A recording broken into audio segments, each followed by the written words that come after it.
11. Welcome back, guys, to the channel. This is episode 2 of my series where I'm playing DartBot from level 1 all the way up to level 18 and sharing with you some of the things I've learned over the last couple of years, picking up these 3 pieces of tungsten and trying to become a little bit better at the best sport in the world. Today we're going to be talking about the grip. So how have I gone about getting my grip consistent? And I've got to say, for the first year of playing darts, every time I picked up, I don't know about you, but every time I picked up the dart, I felt like it was different in my fingers. I've kind of nailed this one down. We're going to play DartBot level 2. I'm going to talk about how I've got my grip consistent.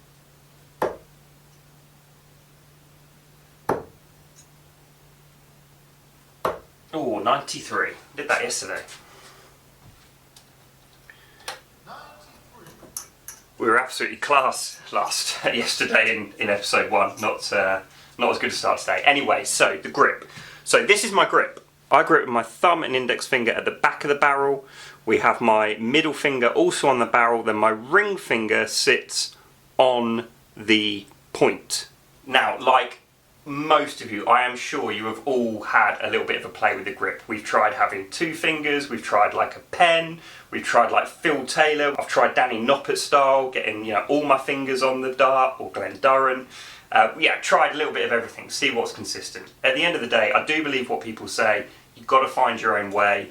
And if we think about what I talked about in episode 1, I was looking for consistency of flight, consistency of entering the board with the dart, and I've got to say, yes, the dart was key. The dart itself as an object was key to achieving that, but you've got to grip it the same time each time to be able to test that right appropriately. And I went through a specific process to make sure that I was getting a bit of consistency in the grip. And I'll explain why I did that.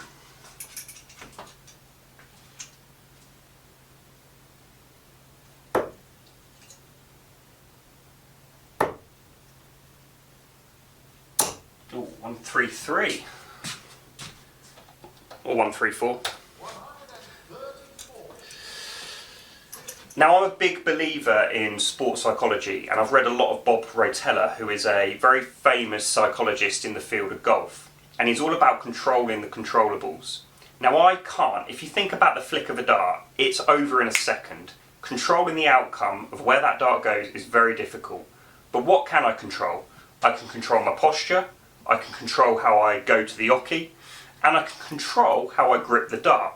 But finding consistency is quite difficult. So here's what I've been doing. I stand back like this and I look at my target. I come forward, I put my feet down, so we're in the same place. I lift my head up, and while I'm doing that, I'm gripping the dart down here in a very comfortable manner.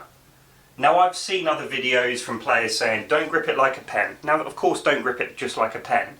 Grip it what feels natural for you. And for me, that kind of pen type feel down here, like you're gripping, you're writing, felt natural. You whatever is natural for you will work.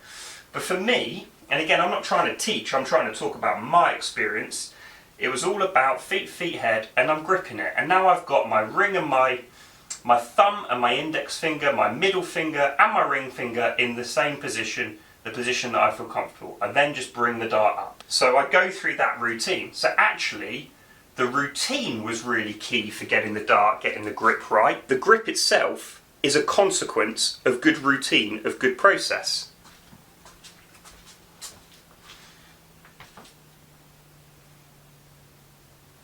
That was a terrible throw. That was a bit better. Oh, 45.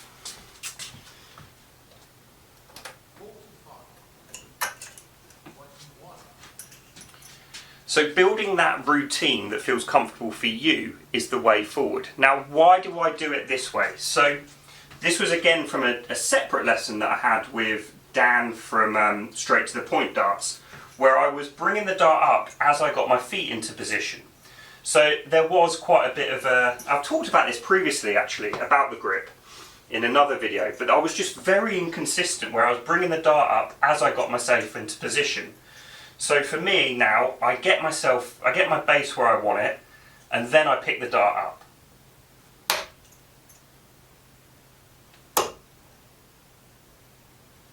36. 36. Now, I'm not guaranteeing I'm going to have positive outcomes time and time again, right? I'm not the best darts player. I'm averaging just under 60, but that is a big step change in where we started, right? And we're going to keep grinding, we're going to keep improving, that's for sure. And the way we're going to keep improving, and I'm a believer in, is controlling the things we can control. And yes, okay, I'm saying that, I'm about to say I'm presenting, so, you know, I'm not going to throw as well. I don't know if you saw my last episode, I actually played probably one of my best legs of darts, so yeah, that's out the window. But we're just trying to go through the right things and do the right things.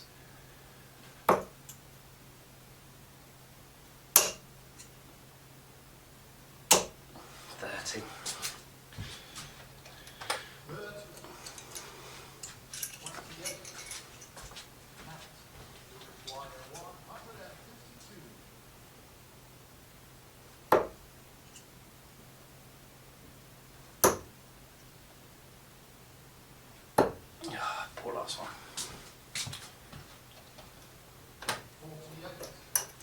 The sort of final keys really is again about consistency. I don't always have good days, right, because I've got a good routine, I've got a good posture, I've got a good grip. Actually, I might sometimes have a bad posture, but I feel like I'm doing it right. Stick with me. But if you do play really well for a little period of time with a particular grip, with a particular routine, maybe whatever that grip is, it doesn't matter. If you've got a particularly good grip, if you've got a particularly good run of performances, you fall a little bit out of form. I have found I work through those periods, those dips in form, by just sticking to what I know works and trying to work hard through it. In the next episode, I'm going to talk about the technical elements of my throw that I'm working on through a lesson that I had earlier in the year. So there's more things that could be going slightly wrong than just the grip. But if you're gripping it in a certain way and you've played really good darts, when you fall out, I personally, unless your grip has changed, if it hasn't, I don't see the point tinkering with it to try and rekindle that form. I think you're better just building that consistency and ensuring that that is a variable you are keeping as minimal as possible. What have we got left? 104. Okay.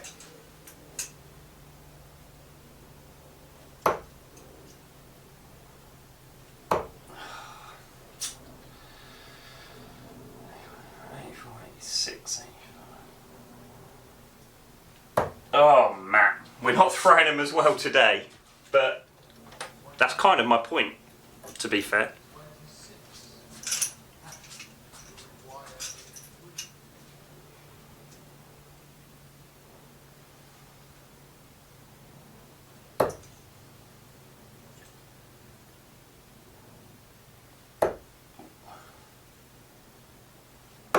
Oh, Matt.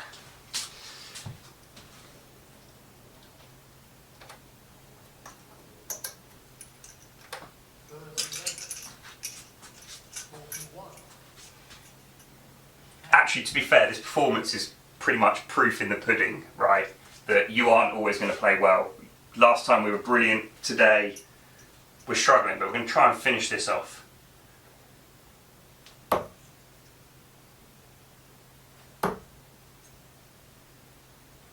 Oh, that is such a bad dart. I'm going to watch that footage back because something went really wrong, didn't it?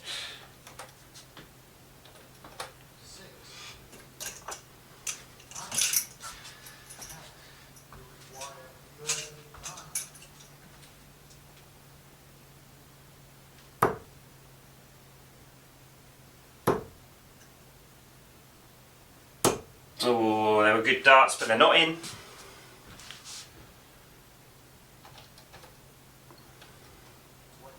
What I mean by that is, I know they're not good darts because they haven't gone in, but what I mean is, I did my routine and I threw good darts that went towards my target. It wasn't like that one that slipped into single one earlier, right? It was committed darts at my target, good routine, and hopefully this time around we'll get a good result.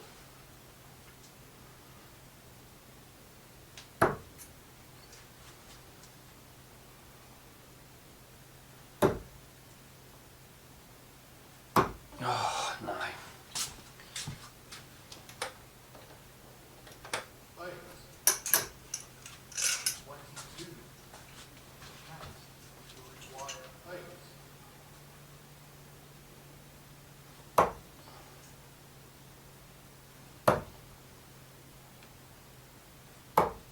Oh, no score. Chasing it round.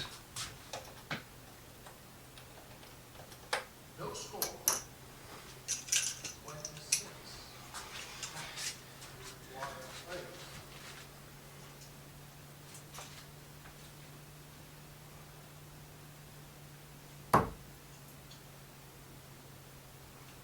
There we go. We finally did it. We go 2-0 up against DartBot. What a difference a day made. 85, 86 average last episode. And what have we had today? It's only one leg, right? It's only one leg. But that's kind of my point. 36. Get in there. But we're going to stick with our routine. We're going to stick with our practice. We're going to stick with that grip. There was certainly some weird stuff coming out of my throw there, which we're going to work on. And that's actually a nice segue to the next episode, where I'm going to be talking about technically some of the things I'm working in my throw to try and get a bit more consistency and recreate what we did in episode 1. To summarise in terms of the grip, I have 3 fingers and my thumb on the grip, but really it's a consequence of the routine that I do before I throw. So I'm not fiddling with my grip before I throw.